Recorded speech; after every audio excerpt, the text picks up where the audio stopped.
Buenas tardes con todas y todos. Señor doctor Carlos Ramírez, presidente de la Corte Nacional de Justicia.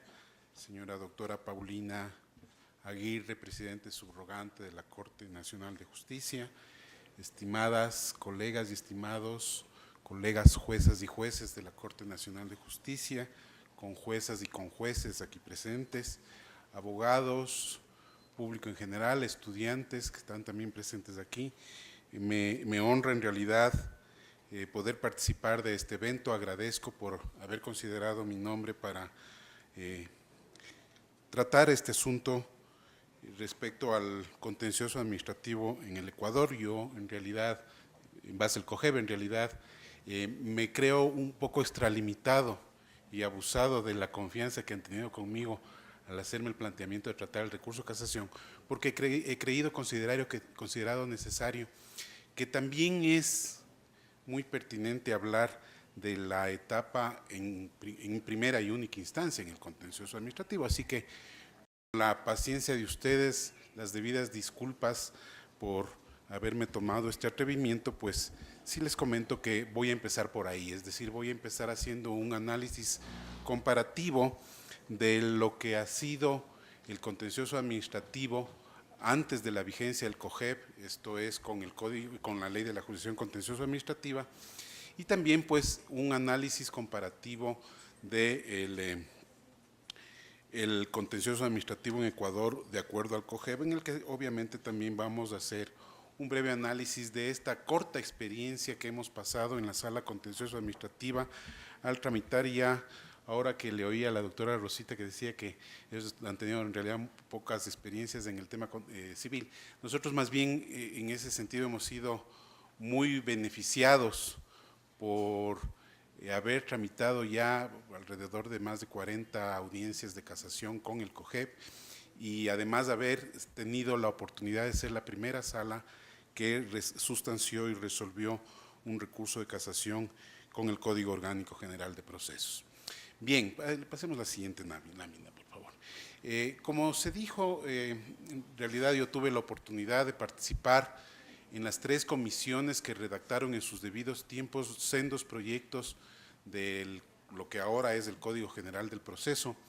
Y durante toda esa etapa previa de redacción del proyecto, la mayor parte de abogados especialistas en materia administrativa o tributaria tenían muchos, y yo no les quito la razón, tenían muchas inquietudes respecto de si era conveniente, si era oportuno y si íbamos a tener los beneficios que se pretende tener con la incorporación de las 2 materias, la contencioso administrativa y la contencioso tributaria en el COGEB, considerando obviamente la especialidad y tomando en consideración adicional de que son 2 materias típicas del derecho público. Eventualmente una de las primeras observaciones que se hizo a su pertinencia fue que los criterios y los principios de especialidad de estas 2 materias obligaban a tener cuerpos especiales, procesales, para la tramitación de sus juicios, incluso obviamente tomando en consideración experiencias en otros países. Sin embargo, se consideró para el efecto de la inclusión de estas 2 materias en el Código Orgánico General de Procesos, se consideró fundamentalmente que la Constitución de la República exige y obligaba a que se implementen procesos de oralidad en todas las materias, en todas las instancias y en todos los niveles, sin excepción alguna.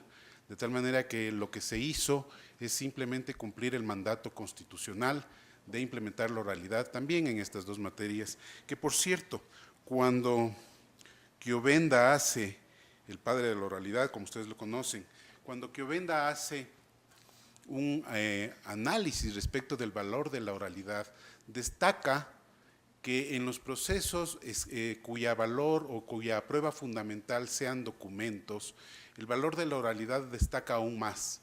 Y dice Chiovenda que en este tipo de procesos en los que la prueba básicamente es documental, como sabemos que lo es en lo contencioso administrativo y tributario, el valor de la oralidad se concreta sobre todo en la posibilidad que tienen las partes de contradecir esas pruebas en la audiencia.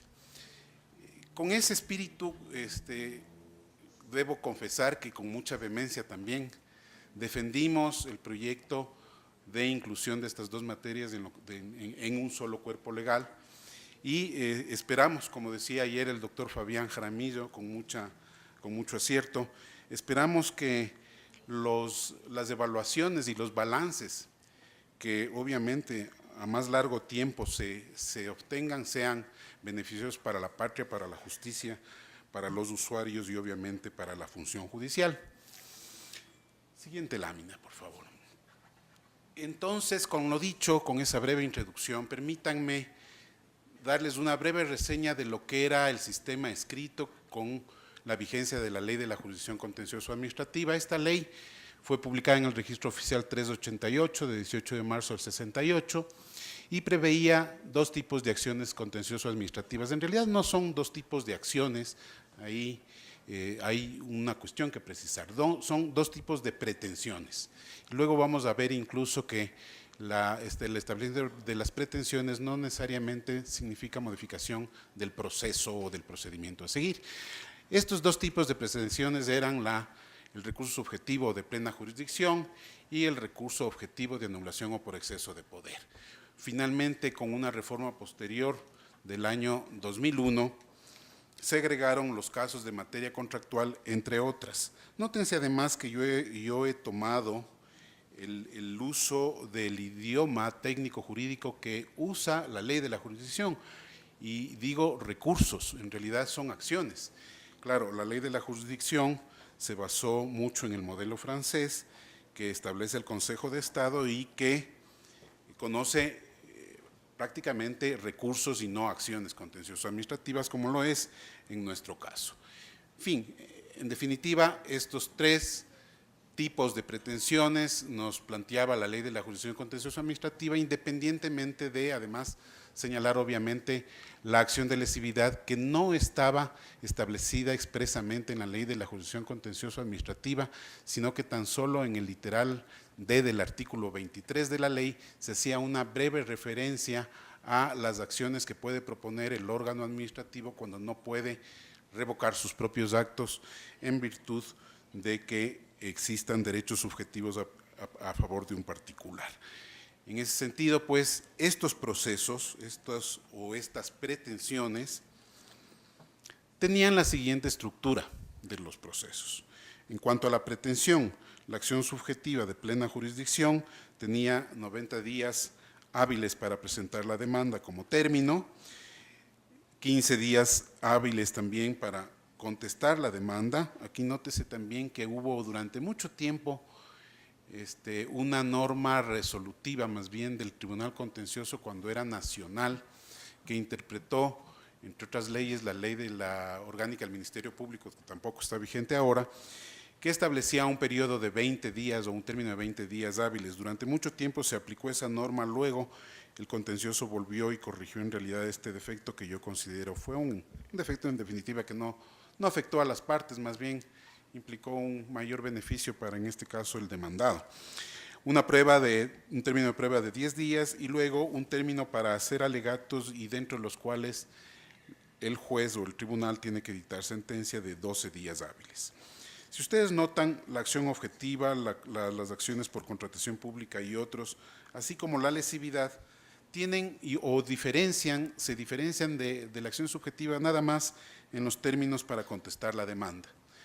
En el caso de la acción objetiva de anulación o por exceso de poder es de 3 años, en los casos de contratación y otros, que ese otros también es muy amplio y a veces no nos permite tener realmente una real apreciación de cuál es ese otro, porque además se puede producir mucha confusión. Ya voy a hablar un poco sobre el silencio administrativo y ahí les voy a también comentar algunos casuísticas que se pueden dar respecto de este tema.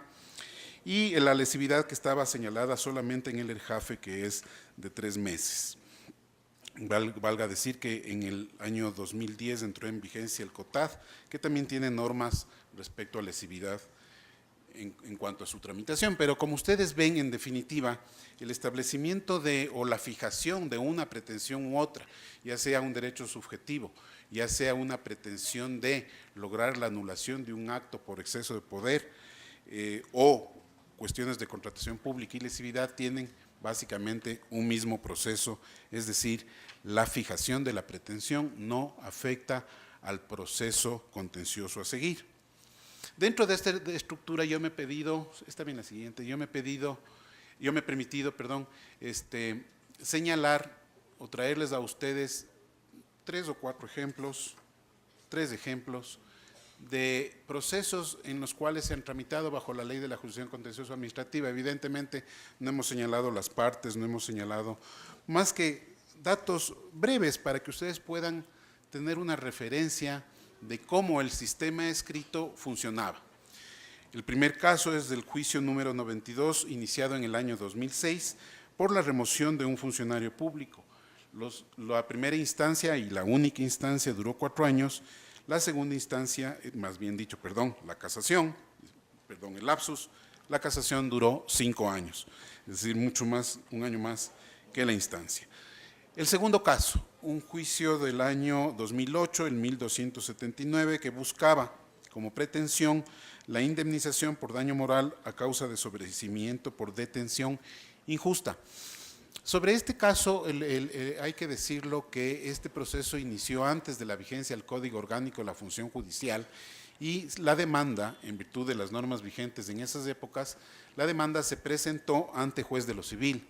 El juez de lo civil tramitó todo el proceso hasta dictar sentencia, subió en apelación ante la sala provincial respectiva de la Corte de la jurisdicción donde se inició el proceso y llegó en casación a la Corte Nacional en virtud de la sentencia expedida por la Corte Provincial, llegó en casación luego de prácticamente 4 años. La casación duró 3 años, 4 meses. Dentro del proceso de casación o del recurso de casación se provocó un conflicto de competencia que duró 1 año y 5 meses. En realidad les he traído a colación porque es un buen ejemplo de precisamente toda la posibilidad de incidentabilidad que tiene el proceso escrito en general. No estamos criticando en realidad al sistema de administración de justicia en sí, sino más bien estamos criticando, y lo digo con todas las letras, al proceso escrito que permite en realidad un nivel de incidentalidad muy alta. El conflicto de competencia, insisto, se provocó aquí en la Corte Nacional y bueno, luego de que la Corte resolvió el conflicto de competencia, se resolvió también el conflicto de competencia, pero no sin antes hacerles notar el tiempo de duración de prácticamente casi 8 años de proceso. Y este último, que en realidad es bastante más dramático que el anterior, este último es un conflicto de competencia que resolvió la Sala de lo Contencioso Administrativo de Corte Nacional el 30 de mayo del 2016, ¿no? Pero se inició por una pretensión de devolución de anticipo por la construcción de aulas escolares. La demanda fue presentada en el año 96. El 24 de octubre del 2013, es decir, 7 años después, el juez de lo civil, cuando estaba para dictar sentencia, se inhibió de conocer el recurso de casación, la acción civil, y envió al Tribunal Contencioso Administrativo el mismo que el 19 de diciembre del 2013 se inhibió bajo el argumento de que los jueces de lo civil no tienen la misma jerarquía de los jueces del Tribunal Contencioso Administrativo y que por lo tanto esa remisión horizontal de jueces del mismo nivel es improcedente. Yo lo digo aquí, me disculpan, no, vuelvo a decirlo, no es un ataque contra nadie en particular, pero sí me parece que el argumento del contencioso administrativo es totalmente inaceptable. Y ese argumento hizo prácticamente que el conflicto de competencia dure 2 años. Es decir, prácticamente el error que como todos los podemos cometer, provocó una dilación del proceso durante 2 años aquí en Corte Nacional. Finalmente, como les decía, el 30 de mayo del 2016 la Corte resolvió el conflicto de competencia, pero el asunto de fondo aún no está resuelto. Llevamos 20 años en este proceso, con los costos y obviamente los efectos que para las partes tienen este tipo de procedimientos.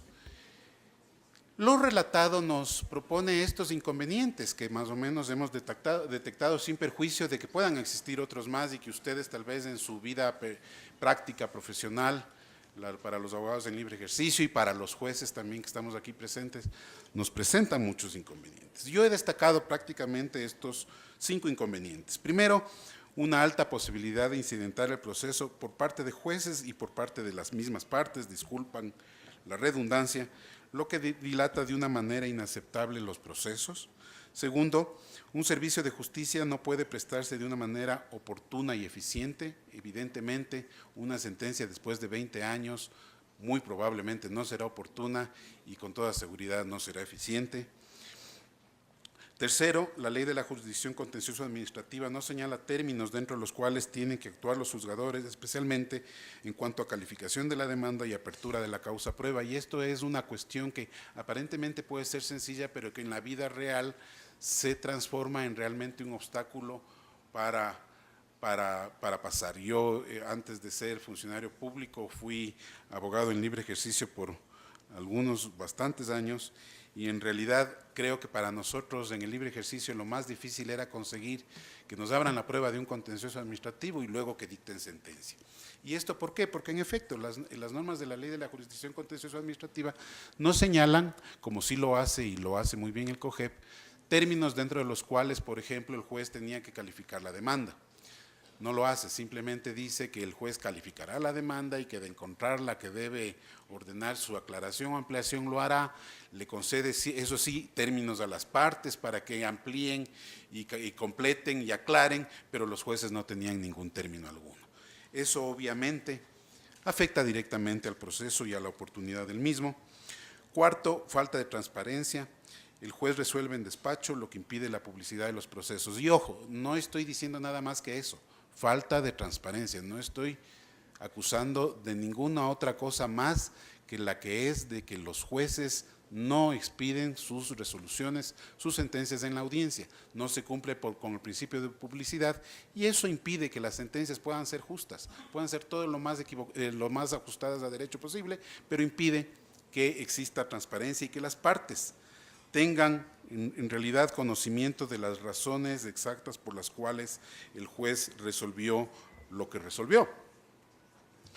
Y finalmente, un quinto inconveniente, la inexistencia de inmediación. Obviamente, los procesos escritos no permiten que el juez y las partes tengan el contacto que un proceso judicial requiere y obviamente viola el principio constitucional de inmediación y además garantizado también en el Código Orgánico de la Función Judicial.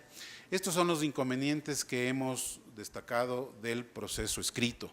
Ahora me voy a permitir un poco, siguiendo la misma metodología, plantearles a ustedes cuál es el sistema que nos plantea el sistema oral y obviamente también vamos a tratar de plantear algunos inconvenientes, algunos obstáculos y retos que tenemos a futuro en la implementación del código, no sin antes también destacar la bondad del mismo. Entonces, en ese orden, el Código Orgánico General de Procesos fue publicado en el Registro Oficial 506 del 22 de mayo del 2015 y establece, a diferencia de la Ley de la Jurisdicción, establece en el 326 los tipos de acciones contencioso-administrativas. Vuelvo a decirlo, le hace más que tipo de acciones, tipo de pretensiones. El recurso subjetivo de plena jurisdicción, que también tenía la ley de la jurisdicción contenciosa, el recurso objetivo, y en el igual caso, la lesividad, que ya lo traduce en normas de derecho positivo y aclara en mucho los procedimientos a seguir en los casos de lesividad, y las especiales por silencio administrativo, pago por consignación, responsabilidad objetiva del Estado, nulidad de contrato propuesta por Procurador General del Estado, contratación pública y otras. Respecto de este último punto, quisiera yo resaltar dos temas. Uno respecto al silencio administrativo. En cuanto al silencio administrativo, no podemos dejar de decirlo y con absoluta claridad, como una opinión personal, por cierto, mi participación aquí refleja mi participación y mi opinión personal, no de la sala y obviamente no de la Corte, pero no puedo dejar de decir que al respecto el silencio administrativo nos plantea dos posibilidades en cuanto a la acción ya contencioso-administrativa. La primera, una acción de ejecución del silencio administrativo positivo, y la segunda, una acción de conocimiento, es decir, en la cual el tribunal tiene que declarar si efectivamente se produjo o no el silencio administrativo. En cuanto a la primera, que es el proceso de ejecución, se encasilla en estas acciones especiales, ¿sí?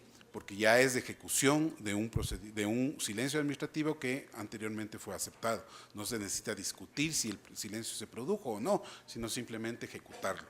Esas acciones están dentro de las acciones especiales, pero las de conocimiento, es decir, en las que yo acudo al contencioso administrativo, no para decirle cumpla con lo que el silencio administrativo me otorgó, sino más bien acudo ante el contencioso administrativo con la pretensión de que el tribunal declare el silencio administrativo, independientemente de la ejecución. Esas acciones, yo sostengo, son acciones subjetivas o de plena jurisdicción. ¿Por qué? Porque finalmente, vía silencio administrativo, lo que se produce es un acto administrativo ficto, una ficción legal que suple a un acto administrativo. Y si nos vamos al concepto de acto administrativo, que es aquel acto unilateral, aquella manifestación unilateral de voluntad que crea, modifica o extingue derechos, entonces encasilla dentro del recurso subjetivo de plena jurisdicción que protege precisamente derechos subjetivos. Por ello, mi precisión y mi opinión al respecto es que no todas las acciones de silencio administrativo son especiales. Las que son de ejecución sí, las que son de conocimiento tienen que irse por la vía normal o por el recurso subjetivo de plena jurisdicción. El Código, en cuanto al trámite de los procesos contenciosos administrativos, nos dice en el artículo 327, todas las acciones contenciosas administrativas se tramitan en proceso ordinario, y a renglón seguido nos hace los dos casos de excepción, los de silencio administrativo y pago por consignación, que se tramitarán en proceso sumario. Adicionalmente, sí vale la pena decir algo sobre el pago por consignación. En realidad, alguno de los colegas también ya dijo que la Asamblea hizo sustanciales modificaciones al proyecto original que se envió de aquí de la Corte de Código General de Procesos, y una de las, en esta materia de contencioso administrativo, una de los cambios que hizo fue precisamente el caso 2, es decir, silencio administrativo y pago por consignación. Pero yo les confieso que en mi más de 30 años de experiencia y ejercicio profesional, nunca he visto una acción de pago por consignación en el contencioso administrativo. Y algún rato discutiendo con los colegas jueces del contencioso administrativo, les volvía y les hacía la pregunta, ¿ustedes han visto alguna vez? Y me decían, nunca he despachado y nunca he dictado sentencia de pago por consignación en contencioso administrativo. No confundir lo que estoy diciendo ahora con el tema de excepciones a la coactiva.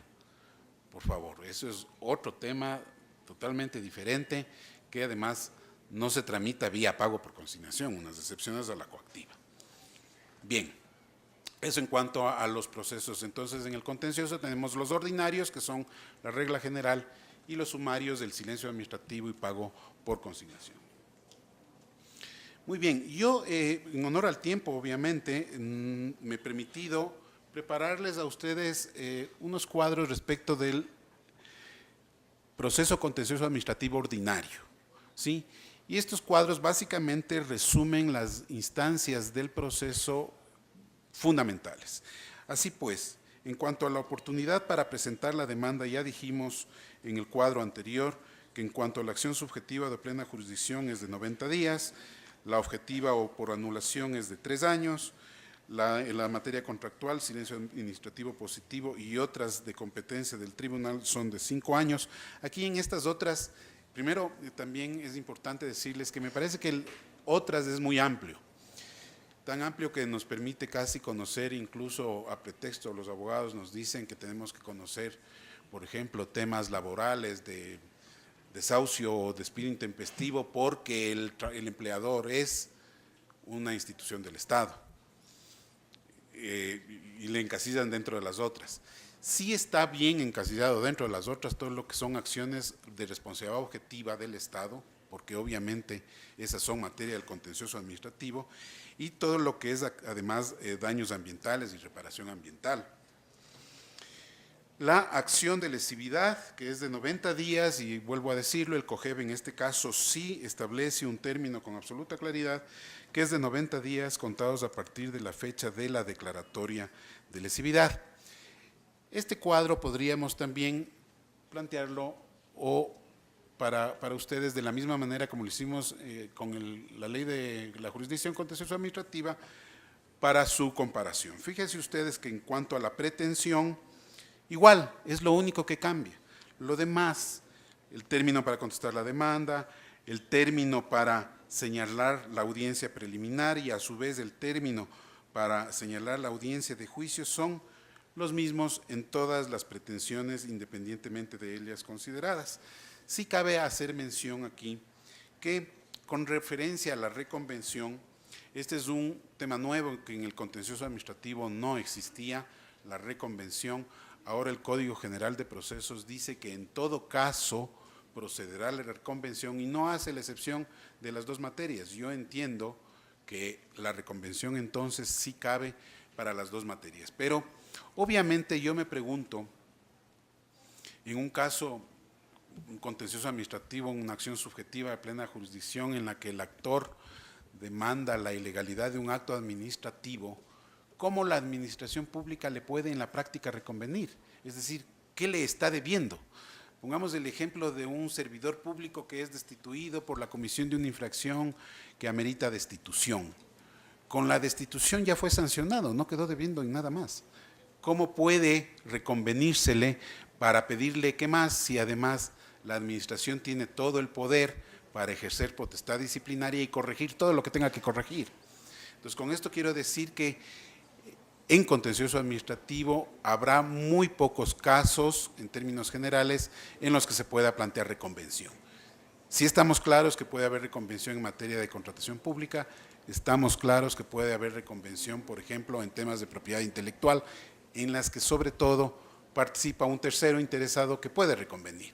Pero los demás casos, sobre todo ejercicio de potestad sancionadora, yo le veo realmente que muy improbablemente se pueda plantear una reconvención. No lo digo tampoco que en forma absoluta que no se podrá hacer, pero sí me parece que será muy difícil que se produzca un caso en ese sentido.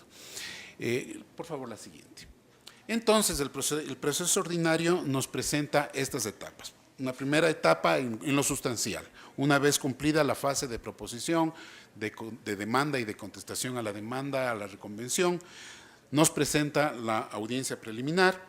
En la audiencia preliminar tiene básicamente tres objetos u objetivos para su realización, que son la fijación del objeto de la controversia en un primer momento, luego la resolución de excepciones previas, y ahí tenemos varias posibilidades. Si las excepciones son subsanables, pues se podrán subsanar ordenándole al actor o al demandado, a las partes en términos generales, que subsanen esa excepción dentro de 6 días conforme manda el 295 numeral 2 del COGEP. Pero si las resoluciones son insubsanables, de acuerdo al 2951 del COGEP, el juez tiene la obligación de ordenar el archivo del proceso. Y una tercera resolución previa que debe resolverse es respecto de falta de capacidad, falta de personería o litis consorcio, en el cual se puede conceder 10 días hábiles a la parte para que subsane de acuerdo con el 2953 del Código Orgánico General de Procesos.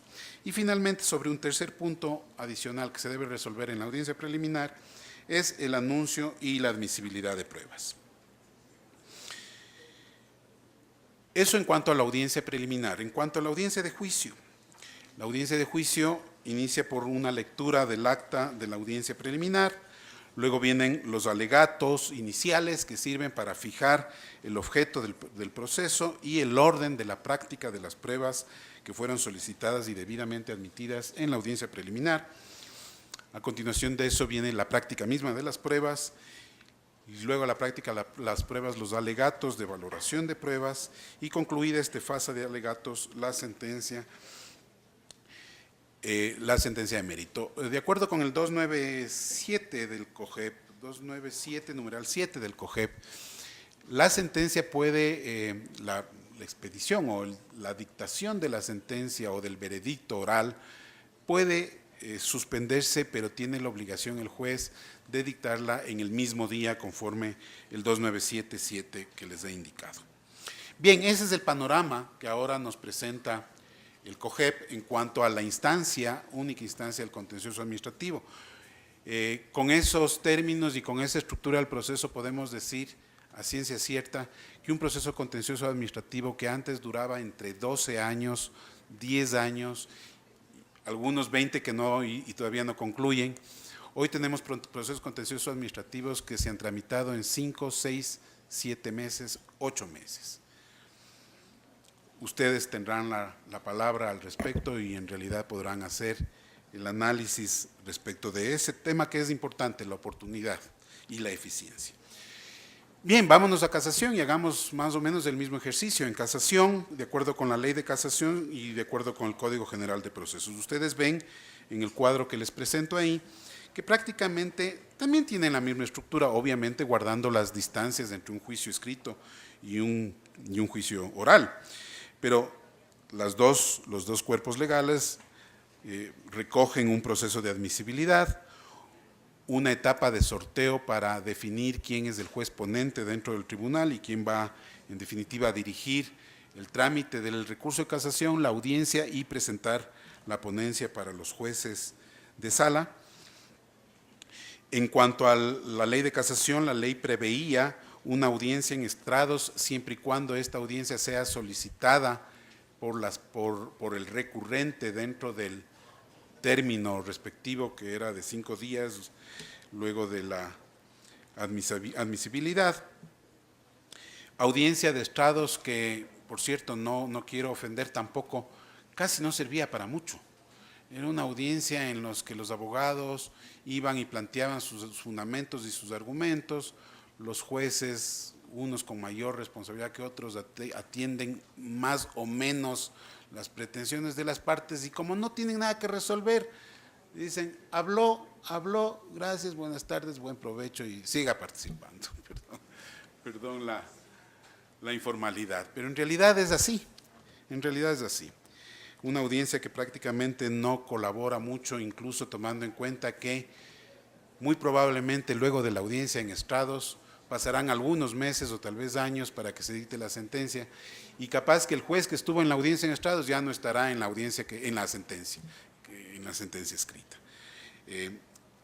A diferencia de esta audiencia en estrados, el Código General prevé la audiencia de casación, en la cual se resuelve el recurso sobre el fondo del asunto y se da a las partes una decisión definitiva de la misma. En cuanto a la ley de casación, luego de la audiencia en estrados, o si no se la hace, vienen los autos para resolver, a diferencia del Código General de Procesos, en que, como ya dije, la audiencia hace que el tribunal se pronuncie, abriendo además el término para la notificación de la sentencia por escrito. Vistas así las cosas, la casación en el proceso escrito tiene una duración promedio de 3 años. Nosotros, por lo menos en nuestra sala, podemos decir que un promedio para tramitar un recurso de casación es de 40 días hábiles. Y esto quiero yo demostrarlos con estos ejemplos. El juicio número 11-804-2017-049, que se sortió a la sala de jueces una vez hecha la admisibilidad el 6 de abril del 2017, el auto de sustanciación que se fija la audiencia fue expedido el 10 de abril del 2017. La audiencia en la que se resolvió el recurso fue realizada el 25 de abril del 2017, es decir, 13 días hábiles luego del sorteo de juez ponente. Y la notificación de la sentencia fue el 8 de mayo, es decir, 21 días hábiles desde el sorteo de juez ponente. Yo les puse 40 días hábiles considerando que hay una etapa de admisibilidad y que obviamente los sorteos no se realizan por cuestiones internas, pues no se realizan todos los días en corte. Creo que eso no es un problema, más bien creo que es oportuno realizar los sorteos como se están realizando aquí. Eso en cuanto a tiempos, pero es importante también comentarles, y ya creo que con esto termino, no sé si me estoy pasando todavía, si tengo, no, si, y voy a hacer ya tal vez unos 5 minutos más. Sí quiero comentarles respecto de tres resoluciones que me parecen que son importantes para la práctica diaria en contencioso administrativo con el COGEP. Estas resoluciones son expedidas por el Pleno de la Corte Nacional de Justicia. La primera que he destacado ahí es la más fresquita. Fue en realidad una resolución del Pleno de la Corte del miércoles pasado. Todavía no está publicada en el registro oficial, pero es una resolución ya adoptada por el Pleno de la Corte que absuelve una consulta de jueces del Contencioso Administrativo de Quito respecto del momento en el que deben solicitar la interpretación prejudicial al Tribunal Andino de Justicia en los casos en los que se requiera aplicar una norma comunitaria andina. Esto en realidad fue un tema que venimos discutiéndolo más de un año con los colegas jueces de los distritales y de aquí de Corte Nacional, porque evidentemente había la inquietud de cuándo debían indicarse y solicitarse las interpretaciones, considerando que el Tratado de Creación del Tribunal Andino de Justicia se expidió cuando los países de la Comunidad Andina tenían todos sistemas escritos. Y el tratado entonces establecía que las solicitudes de interpretación prejudicial se elevarán al Tribunal Andino, antes al Tribunal de la Comunidad del Acuerdo de Cartagena, se elevarán al Tribunal Andino antes de dictar sentencia. Entonces la consulta venía orientada a cuál es el momento procesal oportuno para solicitar la audiencia, tomando en consideración que, la interpretación prejudicial, tomando en consideración que la audiencia de juicio no se puede suspender una vez instalada. Si es que antes de dictar sentencia consideramos hacer la audiencia de juicio y una vez terminada la prueba solicitar la interpretación, lo cual suspendería la audiencia porque no podrían resolver sin interpretación del tribunal, o si existe otro momento procesal. Nosotros consideramos al respecto que el momento procesal oportuno más bien no es en la audiencia de juicio, sino en la audiencia preliminar al concluir esta. ¿Y por qué? Porque obviamente el tema de la aplicación de normativa comunitaria andina es un tema de fondo dentro de un proceso, y siendo un asunto de fondo tiene que resolverse en instancia, no puede resolverse en casación. Segundo, porque al ser un tema que debe resolverse en juicio, en instancia, forma parte del objeto de la controversia, es decir, forma parte de lo que los jueces deben resolver respecto de las pretensiones de los actores y de las partes en general. Y tercero, finalmente, porque si no se hacía la interpretación prejudicial en la audiencia preliminar, pues prácticamente nos incurriríamos en una imposibilidad de dar cumplimiento, más bien de cumplir la obligación del juez de resolver el proceso conforme al planteamiento de la litis. Esta resolución, en todo caso, les comento, fue aprobada ya por el Pleno de la Corte y estará en el registro oficial en, entiendo, pocos días. Una segunda resolución que es de carácter general y no solamente se refiere al abandono en materia contencioso administrativa, más bien es una resolución general para todas las materias, es la resolución 7/2015, que se encuentra en el registro oficial número 539 del 9 de julio del 2015.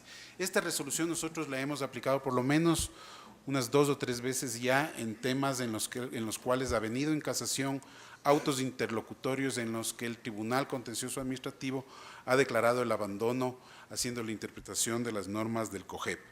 En todo caso, respecto de eso ha sido bastante claro tanto la resolución como las sentencias de corte de la forma como deben computarse los términos para las declaratorias de abandono.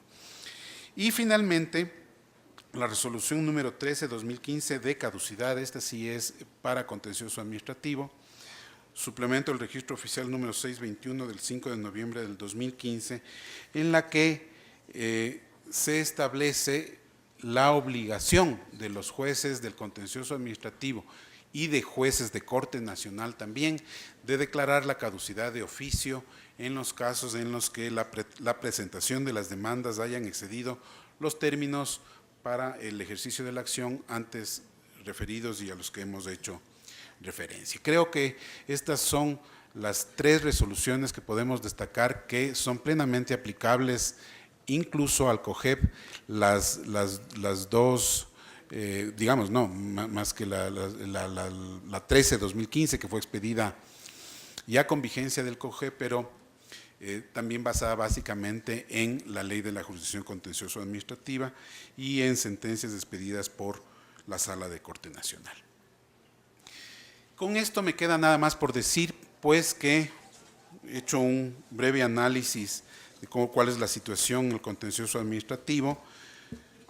Destaco yo del sistema oral ciertos beneficios. El primero, la eficiencia. Obviamente, un punto que además está muy vinculado con el último, la oportunidad. Eficiencia y oportunidad creo que van de la mano. No necesariamente significa rapidez. Yo creo que en eso tenemos que saber distinguir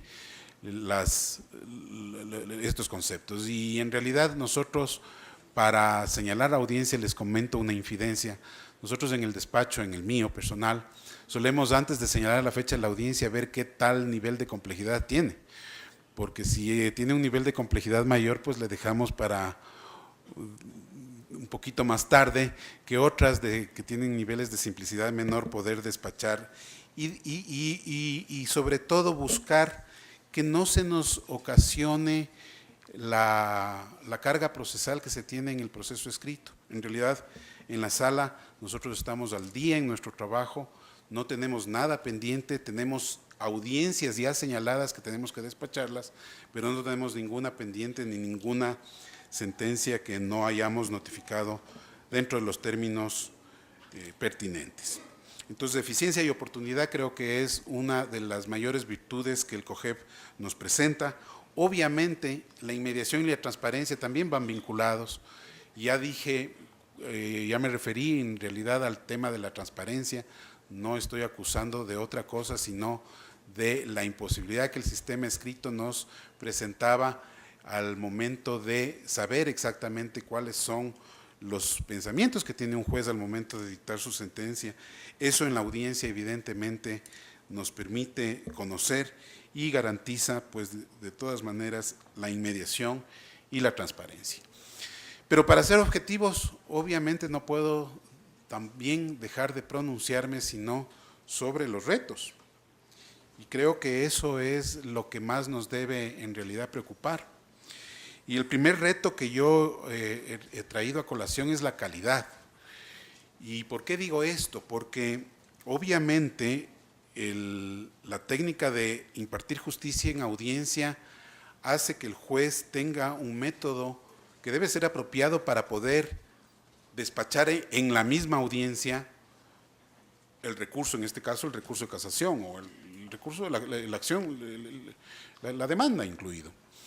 Y si consideramos que la materia contencioso administrativa tiene niveles de complejidad altos, tiene una gran cantidad de normas jurídicas dispersas de distinto nivel jerárquico y que además son expedidas en tiempos y en momentos y en circunstancias totalmente disímiles, hace evidentemente que el nivel de complejidad en esta materia sea un nivel alto. Y por eso la calidad es una cuestión para mí imprescindible. Y lo hemos logrado, creo yo, hemos podido despachar procesos contenciosos administrativos con tiempos que antes eran simplemente impensables. Ahora debemos realmente preocuparnos de que esas sentencias sean de calidad y sean obviamente, creo yo, el mejor medidor de la calidad, obviamente sean justas. Un segundo reto, el tema de la contaminación, y ahí yo les he puesto una referencia con relación al COIP. Y les pongo ahí entre paréntesis diferencia con el COIP, porque yo pienso que el COIP presenta un sistema en los cuales, claro, los jueces no deben estar contaminados para sus decisiones. Creo yo, y vuelvo a decirlo, es mi opinión muy personal, el COGEP plantea un sistema exactamente al revés. Es decir, el juez desde el primer momento es director del proceso y si desde el primer momento es director del proceso, ¿cómo podemos pedirle que no se contamine? Si tiene que tramitar una audiencia preliminar y luego la audiencia de juicio, ¿cómo podemos permitir que no se contamine? Y si finalmente, perdón, y si finalmente en la audiencia de juicio o en la audiencia de casación o en la audiencia de apelación para las otras materias tiene que resolver, ¿cómo le podemos obligar a que vaya prácticamente sin tener los elementos necesarios como para poder resolver con justicia y apegado a derecho un proceso? En ese sentido, pues, considero yo que el tema de la contaminación no es que no exista, por cierto, sino que tiene un manejo y un análisis y una técnica diferente en el Código Orgánico General de Procesos. Y finalmente, el último, que me parece además muy importante y que, por cierto, creo que es uno de los más recurrentes que hemos podido ver en esta corta experiencia y de vigencia del COGEP, es la aplicación uniforme. Lamentablemente, obviamente el proceso está recién empezando y yo decía, incluso hoy en una audiencia de casación le decía a las partes, nosotros los abogados somos expertos en tener cada uno su criterio y a veces somos expertos en tener dos y a veces somos expertos incluso en contradecirnos y sostener un momento un criterio y otro. Y no sé si eso esté bien, no sé si sea lo más apropiado. Lo que sí sé es que el abogado debe tener sí su ética en el ejercicio de la profesión, de tal manera que no se contradiga siempre. Puede eventualmente haber un caso particular que ponga una peca distinta al otro y que eso motive una decisión distinta. Muy probablemente eso sea así. Pero en realidad el tema de la aplicación uniforme es uno de los retos más trascendentales que debemos afrontar. Creo que en ese sentido, jueces, abogados, la academia y obviamente la Corte también con su papel con sus potestades de expedir resoluciones obligatorias o precedentes, puede ir buscando también la forma de unificar esa aplicación de las normas del COGEP. Bien, esto es lo que les he preparado, hasta aquí es mi intervención y con mucho gusto las preguntas que ustedes estimen. Gracias.